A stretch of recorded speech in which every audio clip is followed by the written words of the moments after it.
Buxoriyning sahihlarida keladi, payg'ambarimizning yo'llarida bir ayol zikr qilindi. Ya Rasululloh, bir ayol bor.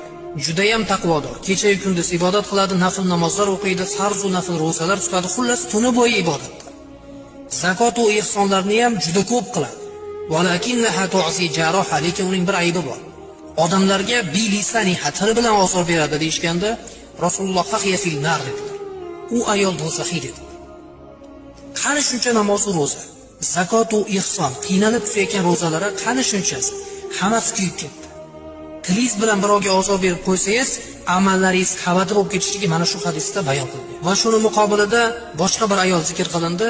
U ayol ham namozini o'qiydi, faqat farz ro'zalarini tutadi. Nafl ro'za tutmaydi, farz ro'za tutadi.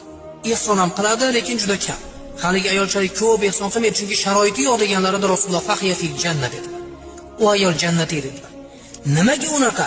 Lianna hala tu'si jaroha bilisani. Chunki u ayol tili bilan boshqalarga ozor bermaydi dedi. Boshqa bir hadisda bir kishi ya Rasululloh, menga bitta amal o'rgating. Faqat bitta amal bo'lsin.